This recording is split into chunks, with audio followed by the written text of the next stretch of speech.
It's a podcast for writers who write and who wrong, but two bold men who lend you a pen. I suppose we're all readers who drop through the page to the far side. Now we're wandering strange. You can send us a question, a story or a poem. The trail through the forest, but how to get home?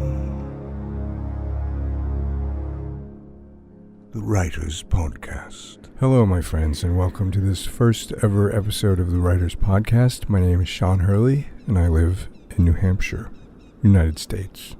You might be wondering about that mountain breeze or the subtle call of some exotic high-flying bird here and there, and the reason for such wildness is that I'm currently pretending to be located on a cliff halfway up a fictional mountain in a fictional town that I often write about in my story-based podcast, Adam's Motion in the Void, in which I take on the persona of 79-year-old Sherwin Sleeves, and I say things like, I couldn't sleep, I couldn't wake, I climbed out of bed, or what I thought was bed, and found myself hurtling into an infinite whirlpool. In addition to that podcast, I've spent a decade or more writing arts and human interest related stories for public radio, 4 or 5 years on the writing staff of a few different television shows, including Patriot on Amazon and Perpetual Grace Limited, and most recently I had a play called Food and Shelter performed in Vermont. Now, sitting directly across the Atlantic Ocean from me, 3,099 miles away, in fact, and situated in his own make-believe spot in Cheshire, England, is my good friend Dan. Hello, Dan. Hi, Sean.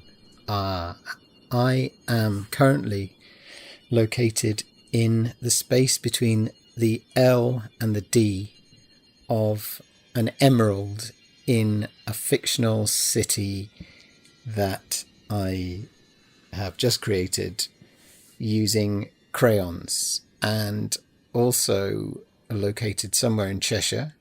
And I'm a writer, director, producer, sometimes performer.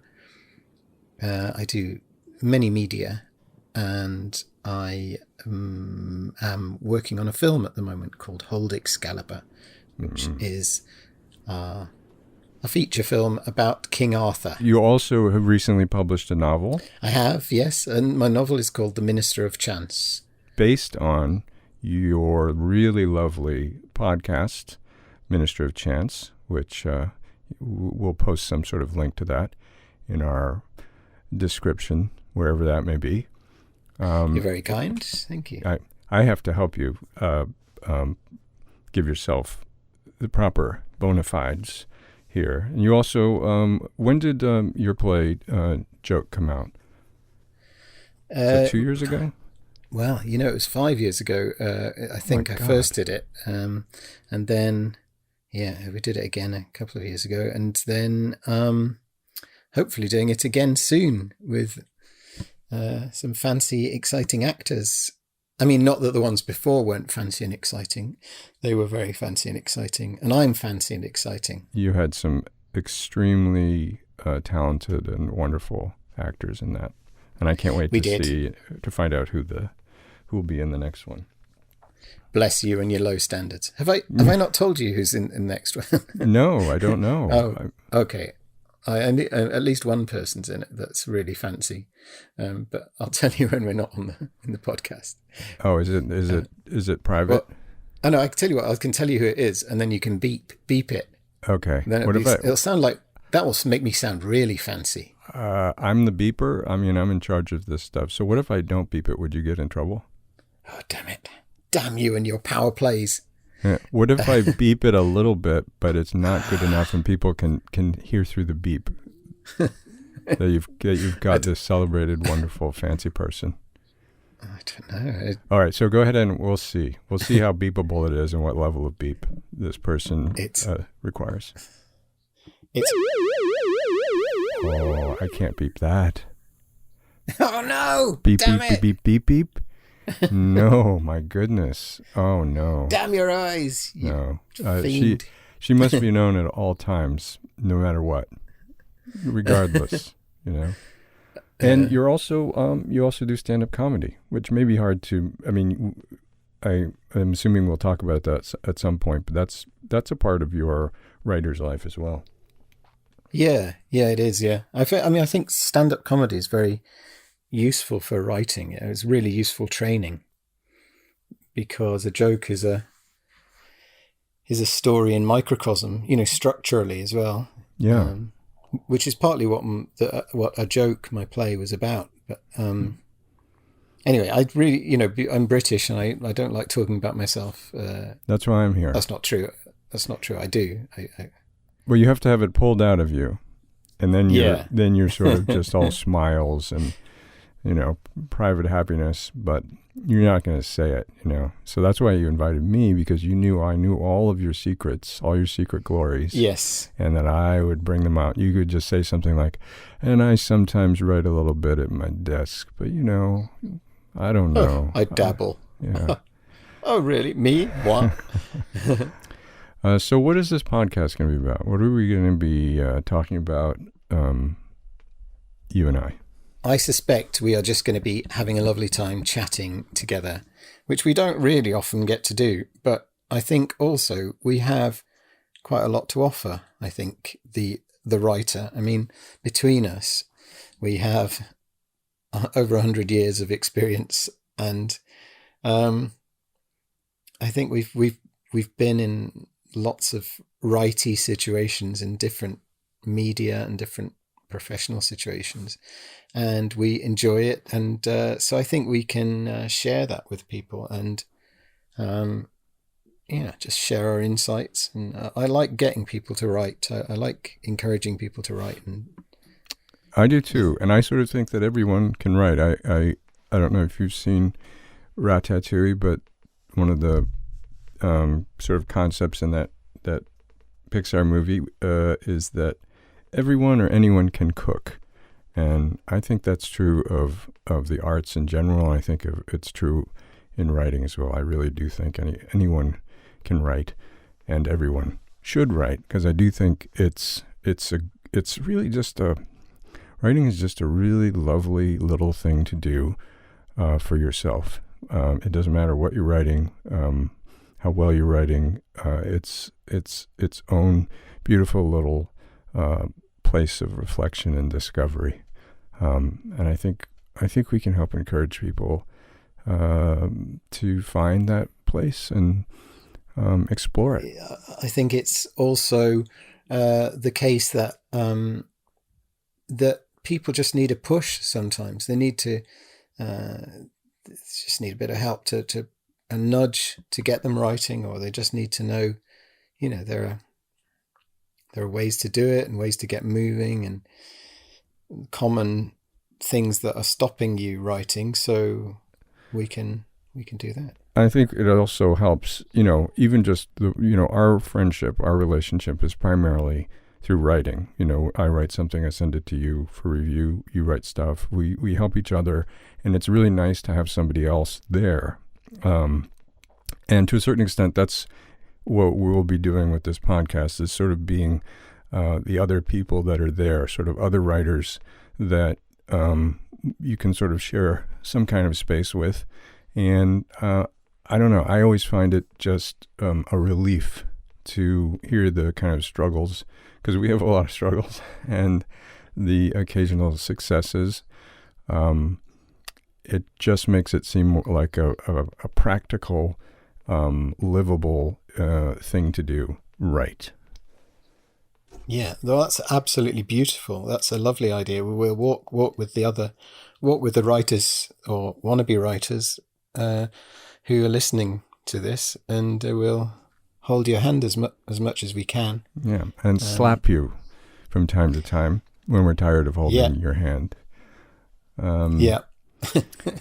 And so we don't exactly fully have, we don't have it worked out. We'll be answering some questions from you, our listeners, and we'll be, we'll probably be talking about television shows, films, books, anything that has story in it. And we'll talk about it from that perspective of story and writing and things that are interesting to us or don't seem to be working, whether it's television shows or things like that. We might tear things apart and build them back up, or we may just appreciate, whatever it is that's coming along. And what else will we do, Dan? I think that is the way we do it is in itself a lesson or an expression of a writing technique which is iterative. I really think it's so important to just get moving, right? And then you can change it. You can't alter an intention to write something or to make a podcast. Right. Once you've made a podcast, you can change it. You can cut stuff out. So we're going to get on with it, and we'll see which bits we like, which bits you like, and then we'll. I love that, because then we don't really have to say what it is. We can say it's iterative and we're discovering it along the way, and that's the most beautiful way forward. And so we're going to take that route. Yeah. I had one thought about, I was out in the wilderness, and I was thinking about the title, Writers Podcast. And I was thinking, should it be writers, writer apostrophe S? Should it be writers, no punctuation? Or should it be writers with the S apostrophe? What is, because those are three different things. And I think in a very general, from the I, the way the I hits that, the writer apostrophe S podcast, that looks the best to me. But I don't know if that's the intention of the show. And I always get lost thinking about those tiny little details, like saying the same word over and over and over until it loses meaning. So yeah, I don't know what's right anymore about that. Well, I think it's for the writer, isn't it? So that it would normally be the writer apostrophe S's podcast. But now you bring up the idea, this nice inclusive idea you just came up with, that we're kind of helping people and walking with them. And so that would be the writers, and then writers apostrophe podcast, wouldn't it? For the writers. Or then it could just be about all of the writers in the world. And that could be just writers, the Writers Podcast. But then also, I think, perhaps leave it as it is. Because let's leave it as it is, and then we'll slowly discover whether we are doing an apostrophe S style podcast, or a S no apostrophe, or an S apostrophe. We'll see where we end up. That'll be part of the iterative discovery. Yes, that sounds good. Okay. I was at a wedding a couple of months ago, and in fact, it was such a beautiful wedding. It was a valley in the deep in the green of England, and it was in a tent, and outside the tent was a huge oak strung with lights, and there were benches round it, and it looked exactly like Bilbo's birthday party. Oh. But I was talking to my wife's cousin Jane and her boyfriend, and they're in finance. And I was saying that I was talking to them about this film project I'm working on, and the film project I'm working on is iterative. It's trying something small, seeing if it works, and make it bigger. And it's the first time I think this has been done in film. But they said, "Oh, okay, that's agile."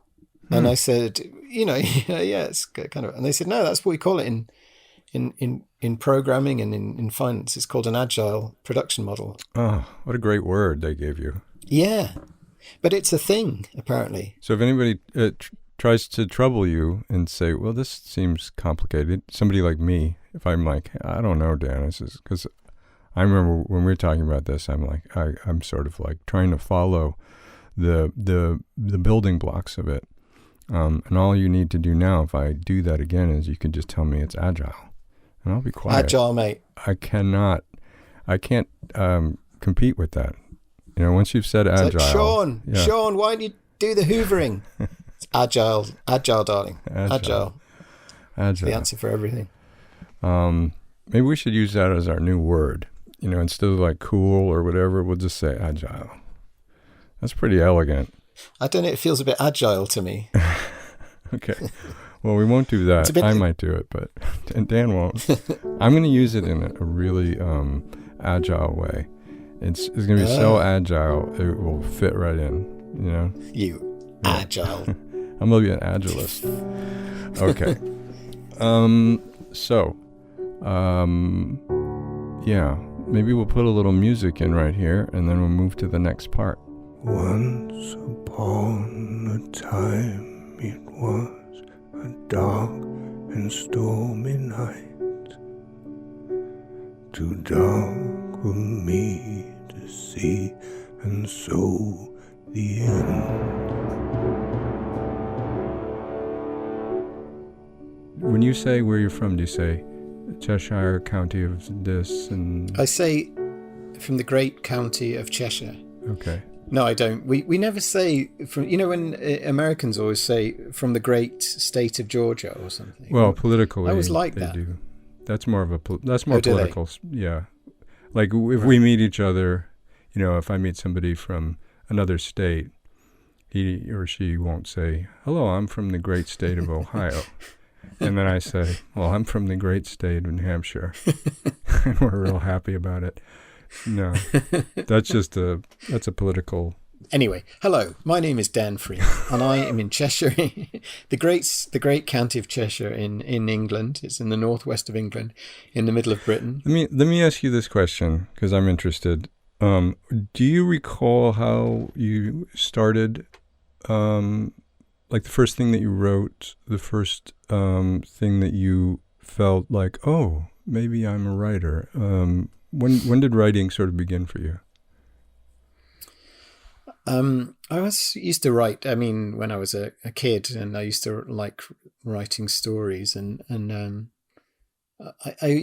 I would never go to. I can't ever remember going to bed without a story. You know, my mum or dad would always read to me, and stories are still absolutely important, vital to me. I kind of feel like they're more important than anything really. I think that I kind of feel that in a sort of a kind of holy way. In a doesn't sound too insane. That I kind of feel like there's something beyond the physical and beyond, beyond the tangible. They're crucial to how we communicate and how we convey information, and they give us kind of hope. I think they give you a glimpse of the possible. So I feel they're what get people through difficult situations, and yeah. So, you know, when I occasionally teach writing, I kind of am pretty passionate about that. Well, what sort of things will you, if you go up before a class or a group of writers, is there anything you start off with, some kind of advice or your own sensibility around writing? One thing is really useful to anyone who's listening who is writing or hoping to write is start small. And I learned that from doing stand-up comedy. When you do stand-up comedy, people always say to you, "Oh, I could never do that." I mean, I could never do that. I could never go on stage and talk for, half an hour. And what if people don't laugh? Well, I know they're going to laugh because I've done it thousands of times. And I've done it the way I started off doing it, was going on stage and trying to do 5 minutes. And I did that for months. And that's what stand-up comics do. And once you've done 5 minutes, then you try and do 10 minutes. But you do that thousands of times. By the time you've got to standing on stage in front of 1,000 people or something, and trying to make them laugh. You've done it thousands of times, and you know what's going to happen. So the courage to do it comes from not confidence, but experience. You know you've done it before, so you know you can do it again. But that first time you don't have that, and I think that first time is probably the hardest thing for anybody doing anything is, and I think that, stand-up comedy is probably a really good dramatic visual of the difficulty of starting anything, because it is you going up on stage being sort of nakedly yourself, and then there's a spotlight on you, and then you have to reveal yourself and be judged. And to a certain extent, that's kind of an extreme view of taking on any new thing, whether it's starting to write or, I don't know, anything that you want to do that seems challenging, that has a challenge to it, that stops you. Yeah.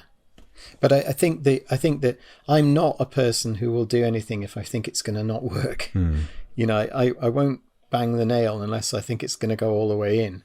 And I think that the way for if you're scared, and you should be scared, I always say the natural state of the writer is mortal terror, because as you say, you are revealing yourself for judgment, and if you're not scared, you're not revealing yourself properly. So make it easy. Treat this thing as a terribly difficult thing. I did a workshop with some really lovely people in Hay-on-Wye the other day, and they told me what the problems they were having and with their writing and so on. And it's always the same. People are petrified, and that fear is always expressed in different ways. Like I'm not sure about this bit, or I can't get. But it's always just fear, and fear means you're doing it right. So, do you want to be a hero or a moral example, or do you want to actually get some writing done? And if you want to get some writing done, if you want to be a writer, make it easy. And making it easy means do it short. Write one page, write a whole story or a piece or a scene that lasts one page. Make it short. Quick. That's what you do in stand-up comedy. You write one joke, see if it works, and then you can change it or whatever, and then you write another joke. Write a joke before you try and write a film. Try and write a very short piece, a short story or a poem or something, before you try and write something long, and make it easy on yourself. Is what I'm saying. When you're saying all that about fear, I was trying to think about how fear works for me when I'm writing, and I don't necessarily ever feel frightened until I'm sharing something with somebody. But the process itself is not a fearful one for me. I don't write in a state of and then so the sort of that lack of fear, because I found what you said convincing.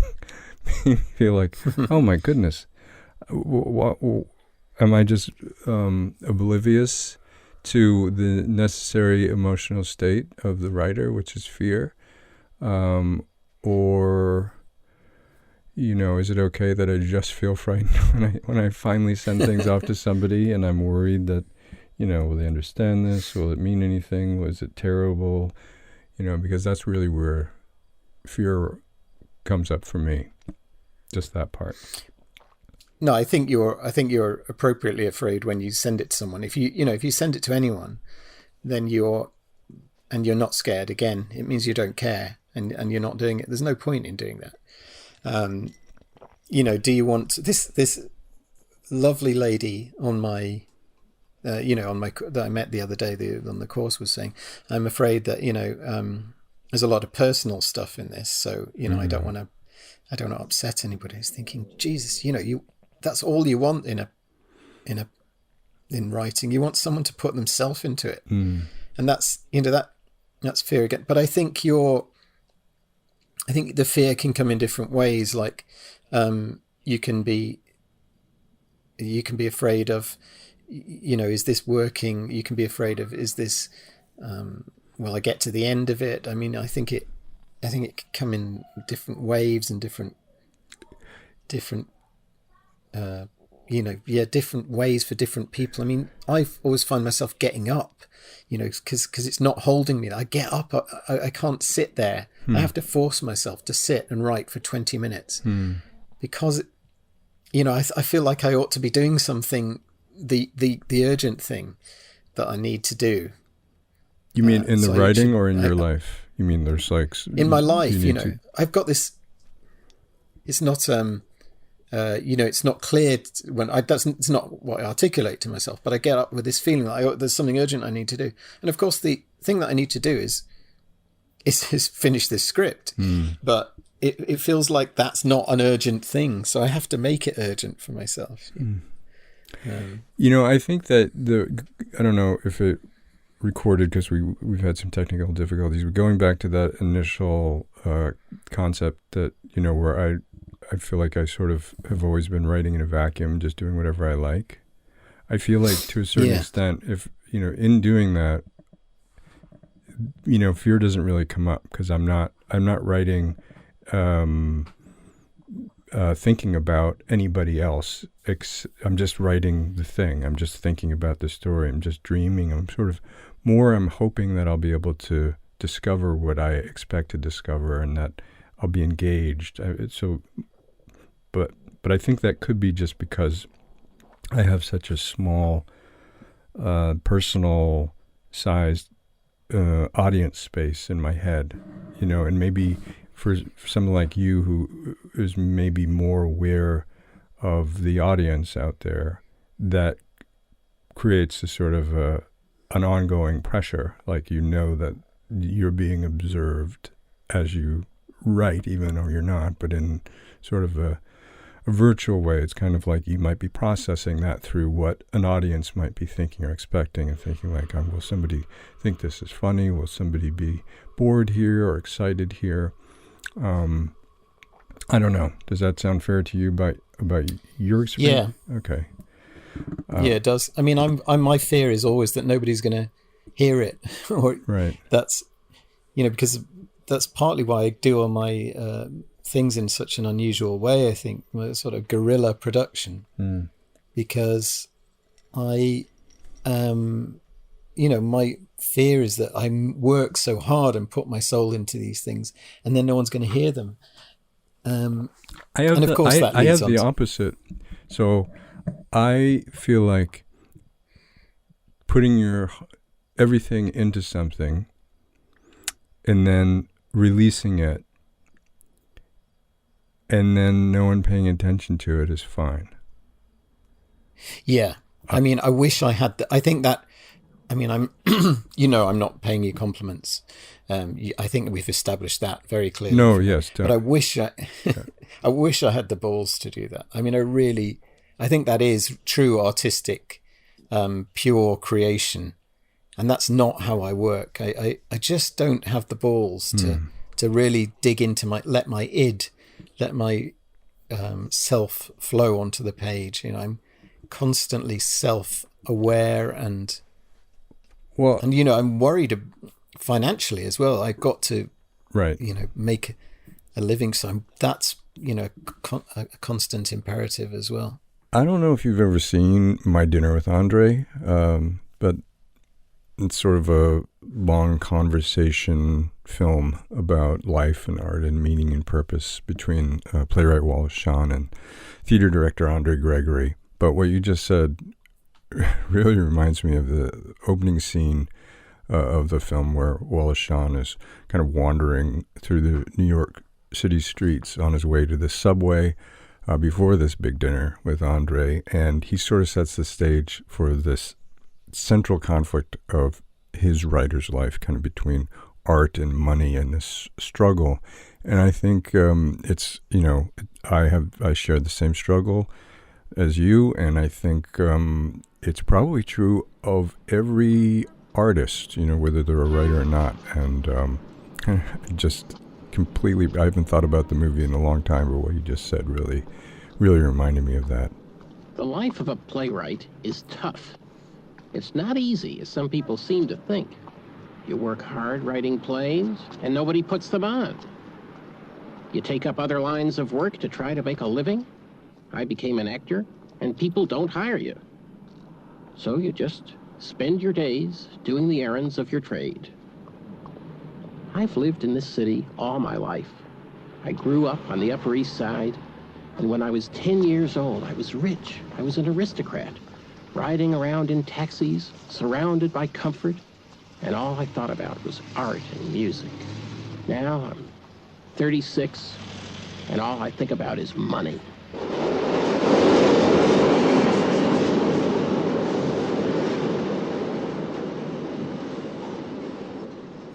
So we have some writing questions.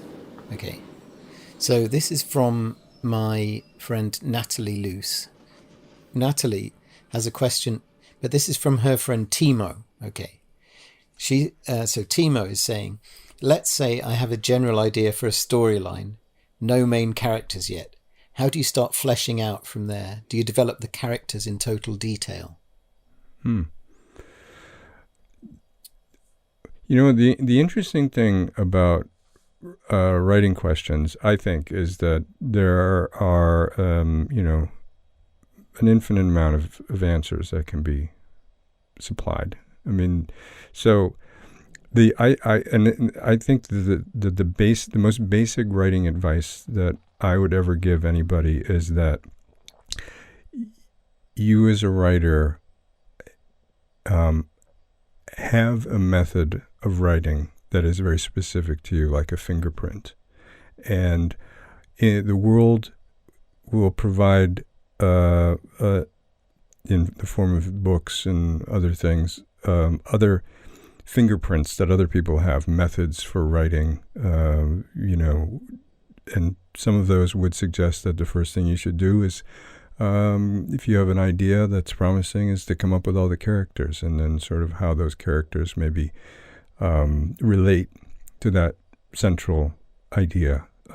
Others would say, just start writing it, or, picture the first thing. What's the first thing that you're going to see? And then after you picture the first thing that you're going to see in the story, what's the last thing you're going to see?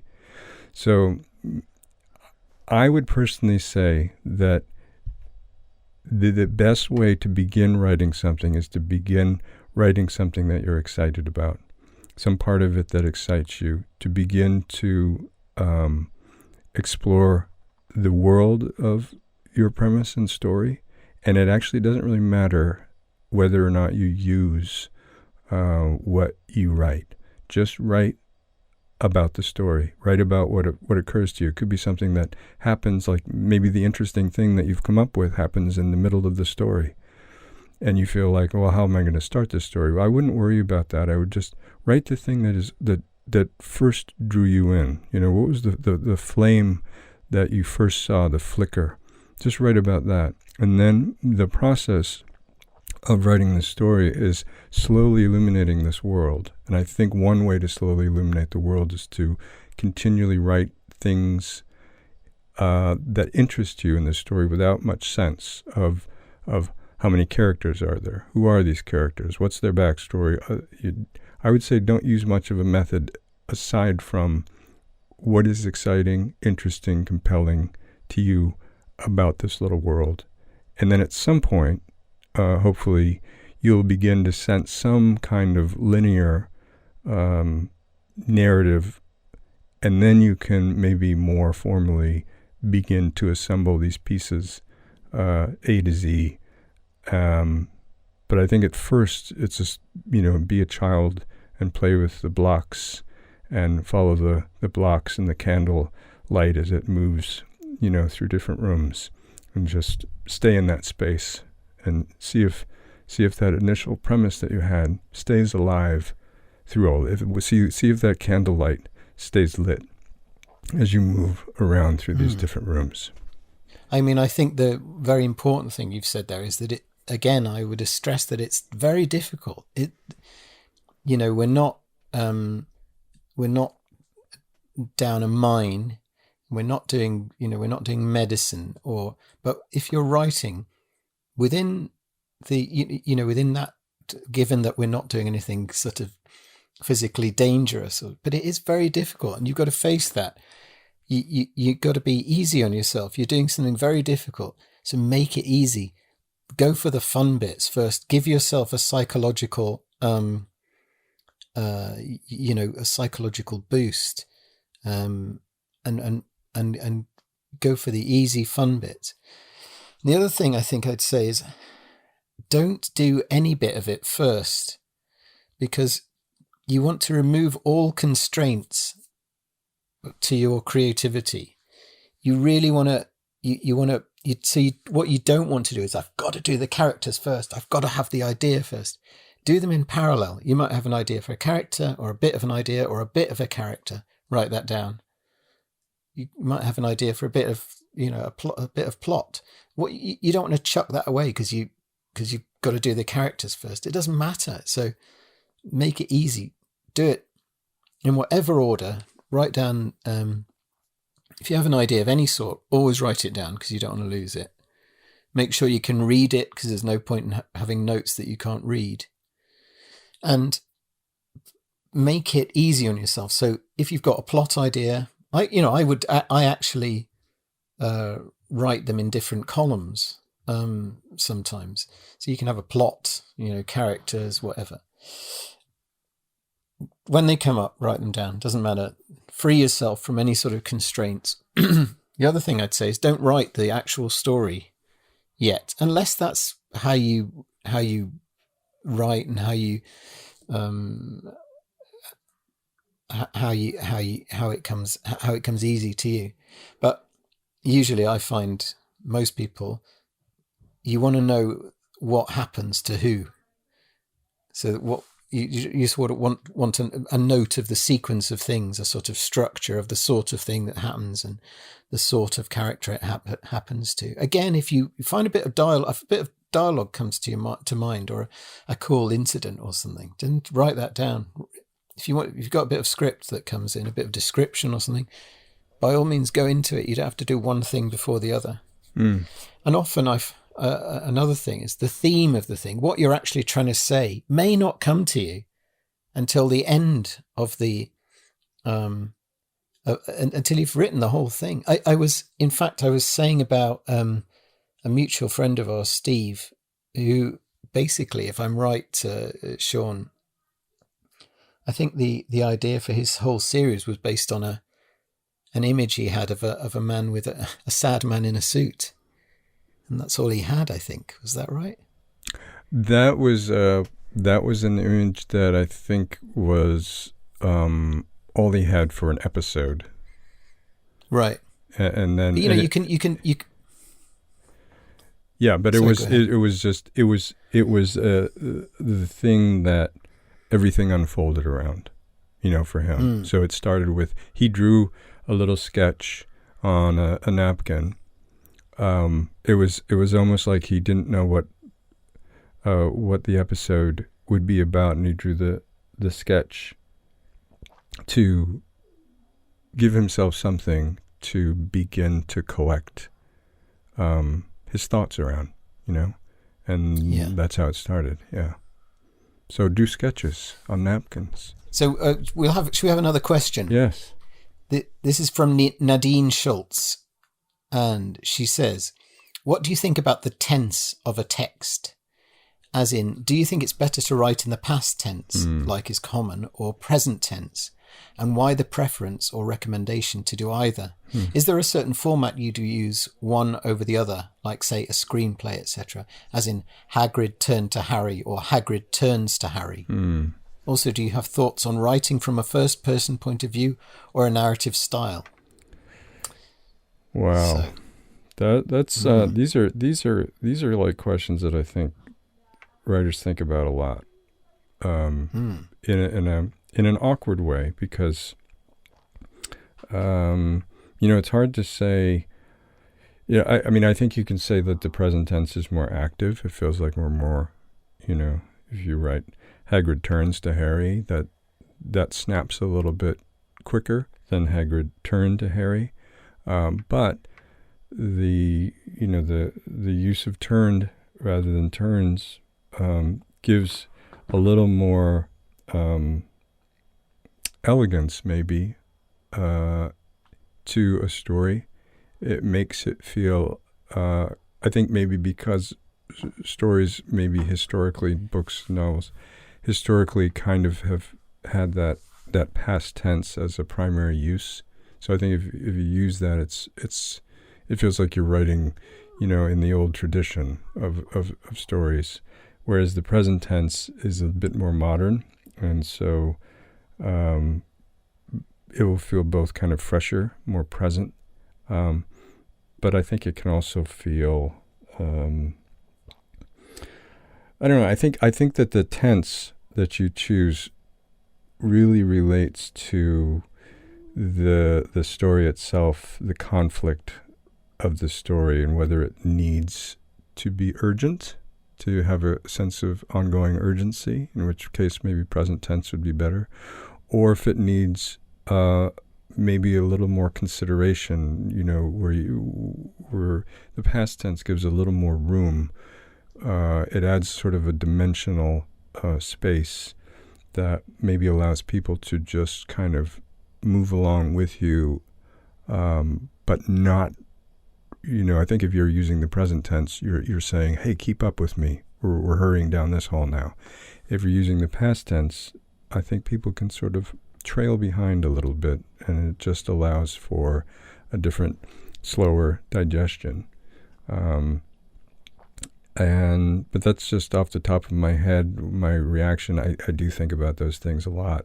And I do think that when people first start writing out, they have a lot of trouble with tense, and they slip fairly easily back and forth between tenses, present and past. But I think as you continue writing, that kind of goes away, and you start to write just in the tense that you need, and then you kind of tend to forget it and not think about it.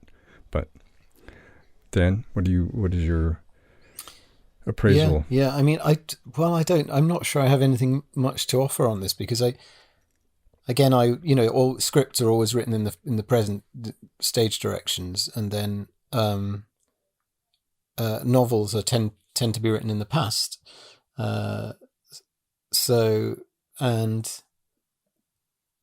Again,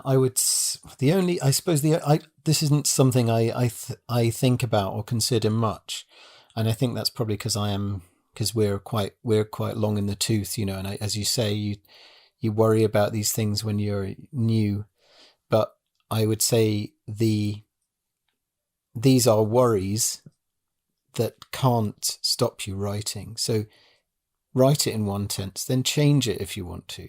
Just write it in the first person, write it in the third person, change it, whatever. As long as you've got it written down, you've finished it, you can alter it. Yeah. So I'd add, we didn't talk about the sort of first person, third person thing, but I would say the initial, it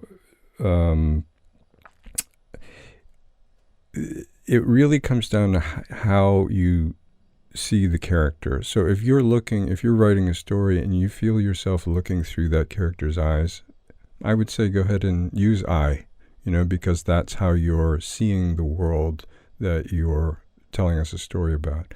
But if you sort of see them from a distance, they're another person, then that suggests third person. But then again, there are other choices that you can make. First person is kind of like present tense, is more activating. It's, somebody that is I do this, I am doing that. That can be more easily engaging right up front. So if you use I and you use present tense, you're going to grab people a little quicker right up front. But you may not keep them, but up front, it's a way of holding people. I remember there's a story about, do you know the book Bright Lights, Big City, Dan, by Jay McInerney? He's an American writer. It came out. I haven't read it. Came out in the 80s. It's written in the second person. So it starts off, you are not the type of person who would do this. It's very unusual, but it makes the book work. And McInerney had written the book in the first person or the third person at first, and it had failed to, I think, attract publishers, or that just wasn't working for people. And then he changed it to this weird, very rarely used second person, and it just worked. When you were suggesting, write it in the first person and then change it or whatever, see what works. I think that's like an interesting exercise to try changing, I to he or she. But that's another thing. I really feel like when you're writing a story that you almost always know whether it's I or he or she. I feel like it's part of the way that you're coming into the story, the way that you're seeing it. You come into it with that sort of built in. We all come drowning in the deep blue sea. Hard to find an island that will care for thee. Rowing all alone and singing merrily. Hard to figure out when someone rescues thee.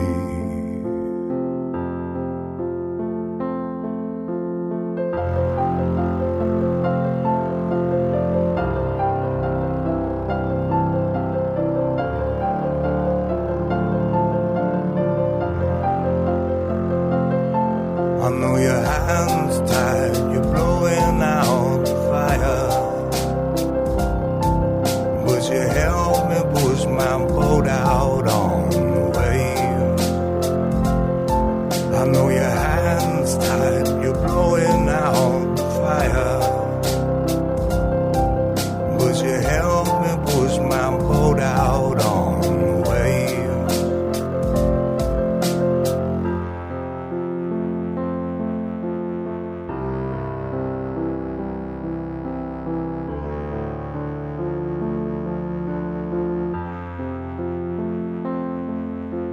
I was out of drowning in the deep blue sea. Couldn't find an island that would care for me. Rowing all alone and singing merrily. A song I wrote about a man helped rescue me. I know your hands tied, you're blowing out the fire, but you help me push my boat out on the waves. I know your hands tied, you're blowing out the fire, but you help me push my boat out on the waves. I know your hands tied, you're blowing out the fire, but you help me push my boat out on the wave.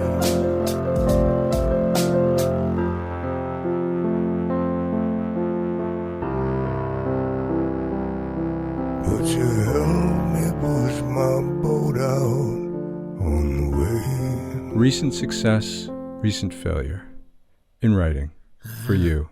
I know a success for you that you might not think of. Oh, okay. Go on. Well, I mean, it can be small, but it's fun. That Neil Gaiman reacted to one of your tweets. Well, I think I was just kind of, I watched, did you watch Sandman? I haven't seen it yet. I really like it. I mean, I forgot that I'd read Sandman. That sounds very insulting, but I read it so long ago. Obviously had an effect on me, because when I watched the series, I remembered things, and the series is just great. I think, I think he's got a really big hand in it, and which is not always a good thing for a creator of a work in another medium, but I think it's great, and he's done the usual things. I think he wrote it in the 80s. I'm not sure. It's sort of mainly white male protagonists and stuff. So he's in the TV series. There are some ethnic minorities and women where there weren't before, and of course, the kind of the usual cohort of so-called fans, or people who, I don't know what they are, but people who complain that that Neil has altered the original vision to placate the woke brigade, and I mean, where do you start with this? Because firstly, I want to join the woke brigade, whatever it is, because it sounds great. But I mean, it's so ridiculous. I mean, and he's pretty good at fending them off in a witty way. But where to start? I mean, these people are so deluded that they think that it was some sort of fascist tract in the beginning that agreed with their, right-wing lunacy, and then they complain to the guy who wrote it in the first place that he's gone off the original vision. I think Neil is like one of the the best writers who then is in the public eye. He's almost like Neil deGrasse Tyson. He's sort of like the there's something ambassadorial about him. I feel like just in the way that he is publicly, the way that he reacts, here and there in the world. But there's something, whereas somebody like Stephen King, who I really like, I feel like he kind of, doesn't have that,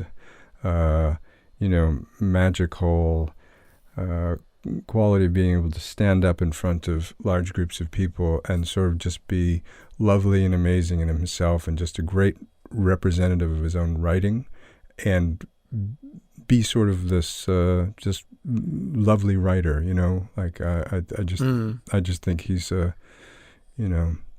very unique and special person, because writers don't usually get the opportunity to, or aren't usually just naturally charming, and I think he is, and I like that we have him in the world for that reason. Yeah, I like ambassadorial. I mean, that's a great. Am I ambassadorial? I'm not, am I? You can be honest. You're approaching that. I think that you definitely. You're yet to be proven. You're on, you're up after Neil. We're going to see how you do, but you're on deck. Yeah. I must say, he I don't know him well, but he when I've met him, he is very nice. He seems like a really nice guy, and I sort of wonder how he's obviously got an enormous drive. And I always admire people who are driven and ambitious, but nice with it. They're not sort of walking over other people. But that maybe you don't consider that a success. Do you have other successes? I mean, maybe something regarding Hold Excalibur or. Well, we ought to plug our own things, shouldn't we? I'm working on this film, a feature film called Hold Excalibur, which is it's a feature film version of King Arthur, and I'm sort of guess I'm making the kind of thing that I want to see, which is a Lord of the Ringsian, Star Warsy, kind of fun, exciting, magic-filled version of King Arthur, which I think actually doesn't often happen. I think often they're trying to make it real or historical, or but this is, we're hoping to make it in Cheshire and we've got a new sort of production model, which has taken a couple of years to put together, but it's a kind of weird guerrilla way of making a film. But so I'm, that's obviously not successful yet, but I'm kind of happy with how it's going, and So I'd call that I'd call that a success. Do you dislike this success failure concept?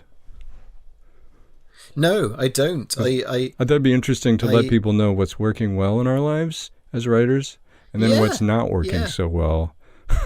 Because I feel like that's probably, I mean, often it could be just failures, but... No, I think successes, I mean, I think we should do one of your successes now, which is, I should mention, I think that 2 TV series that you've worked on, the one in particular I really think is one of the purest expressions of art on TV, if that doesn't sound overly wanky. It is Patriot, and if you haven't watched it, it's really not what it looks like or what you think. And what you think it is I'd be very interested in hearing, because it's very unique, really, really unique, and really that's one of the sort of pure expressions of the artist's interior, thoughts, I suppose. It's unsculpted in a way. It's not like trying to please people or thinking I better have this here. It's weird, and it is really superb. I think that's probably why it's sort of lovely, and also why it really didn't catch on, because it sort of is just its own thing. It doesn't follow any of the expected beats or rules. And I think people, Well, you say it didn't catch on, but I disagree. I mean, that's a success failure thing, and I think people talk about one hit wonders. People who only had one hit in music, in music. I'm thinking, for God's sake, they had a hit. How many did you have? On the contrary, they went for 2 seasons, and it was a superb piece. I might be measuring it by like Steve's expectations. For me, it was I feel somewhat outside of it. About I was involved in the writing and got to see a lot of the filming, and so for me that was the most amazing thing ever. But I think his expectations were that I think he wished that it got more recognition than it did, that it was supported maybe better by Amazon. I think he felt like people didn't know about it, weren't watching it, and I don't really know, how true that. So my sense of its success or lack thereof is sort of through him, and that's more just that side of it, that sort of like functional side, and how many people saw it, how many people heard of it, how did it do stacked up against other shows on Amazon at that time. So, and to that extent, I don't know that it did that well, but that's through his, the prism of the creator of the show, not me. Yeah. I mean, I suppose it's getting cancelled is just horrible whenever it happens, isn't it? But, or not. You want it to go. Anyway, I think it's great, and I really recommend people watch it. Patriot on Amazon, and then tell us what you think of it. I mean, I think that personally, I could guess that looking at it, you think it's a spy. It's a sort of cop show or a spy procedural or something. But it isn't. It's something very much more complex than that. It's got a strange mood. And again, I think it's about something very different to what probably Steve thinks it's about. But anyway, let's discuss that at a later date when people have maybe watched it and come back to us on it. That sounds good to me. What would you class as a success you've had recently? I know what we could talk about, which we perhaps can't, but you're working on it. Let's say you're working on on a beloved franchise. Yeah, so we are working on a very exciting TV possibility, but I have no idea whether we're moving forward with it. It's we've been waiting to find out, and so I don't, when we're in that sort of waiting place, I don't think about it at all. And I guess the longer that passes, the less I think of it, and the less that I think it's likely. But it's such a mysterious world. I so to envy me. you. Why to be able to not think about waiting, because when I'm waiting for stuff, I'm just like, oh, well, God, it's come not. On, It's because it's not that personal to me. I mean, because it's not my thing. I'm sort of a hired hand. So, and also because I don't know what it is that is happening in the room of decision makers, and what it's just too far away from me. So, if it happens, I'm really happy, and it'll be exciting and super cool to work on. So I wouldn't really think of that as for me, like, success is I wrote something today that I liked. Like, it'd be pretty that's small. Great. I did the voice for Steve's a new podcast that Steve has, and that should be coming out soon. I'm excited about that. That was really fun to do. So what's that called? You got to tell us what. It's called, New Techniques in Modern Practical Close Combat. Something brilliant. like that.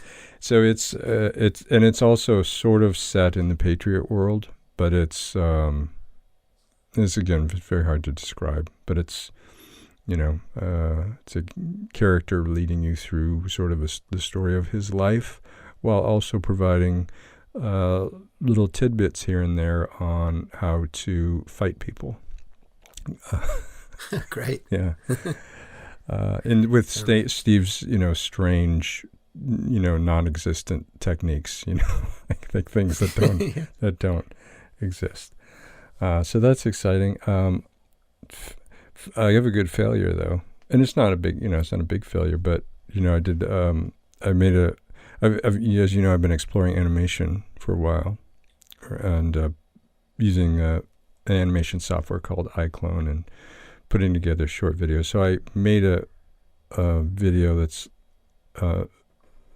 called "Waiting for Godot," and there's nothing wrong with it, but there's nothing really that terrific about it. And I put it out, and it just kind of laid there and died, which is fine. I wasn't putting my heart. I didn't put my heart and soul into that. It was more of I've been experimenting with trying to see whether animation is a storytelling tool that I can use or not. Like, can I make little things at home that I like, that are easy, that are fun, and put them out there? So I've just been exploring it from that angle, and I'm still kind of in this undecided place. Like, even though that didn't work out so well, I'm still thinking, like, maybe if I had other people voicing this, or if I actually wrote a story that I cared about, because I've just been, kind of just winging things. Anyway, so I sort of think of that as like an important, not important, but a necessary stumble, if you will, like sort of discovering that this is not working very well. Yeah. Oh, well, you learn from failure is always a learning thing, isn't it? I mean, and I think even when you're succeeding, there's little failures all along and built inside it, that help. You can write something really amazing or have it performed or this or that, but inside of that experience, you'll have all these little things that are, that feel like little failures, and you're just like, oh well, and then so I think they're all bundled together, and at the end of it, it's just one long experience. It's like we were talking earlier about that person, maybe Timo, who was interested in writing a story and has an idea, and should he start with the characters or whatever? Should he start with the plot, or figure out what that is, or the theme? And I really feel like that, the larger story is that you're just trying to figure out who you are as a storyteller. It's beyond that one story, that really you're really just, instead of writing, you're trying to see who you are as a writer. Instead of creating a bunch of texts, you're sort of exploring who you are as a person. And not even just as a writer, but you're finding out who you are as a person. And that's the discovery process. And it's ongoing, and it doesn't matter really what you've written. All those things along the way are just, little paintings that you've left behind. And at the end of it, or as you're getting to the end of it, you should hopefully have an increasingly lovely experience being the person and the artist that you are. And I think that's more to the point than, leaving behind these works that you're proud of. It's just figuring out who in the world you are. I think that I don't think we'll get much better than that. It's a lovely thought. I would say that's a lovely thought to end on. And when I say end on, I mean end our careers as podcasters. Well, obviously. So do you want to see us to the door? Okay, well, that was lovely. Thank you very much for listening to us. My name's Dan Freeman, writer, director in Cheshire. And if you want to contact us or send us threats, or you want to send us questions that we can answer, maybe help with, you can find us at The Writers Podcast on Facebook or The Writers Podcast on Patreon, where in future, once we've worked out how to do it, you can send us money as well. And if you want direct links to either one of those things, you can visit my website at radioghost.com, and I'll post little links right there, and you can click on them and come to our Facebook page, ask us questions, make those threats, and also a link to the Patreon as well.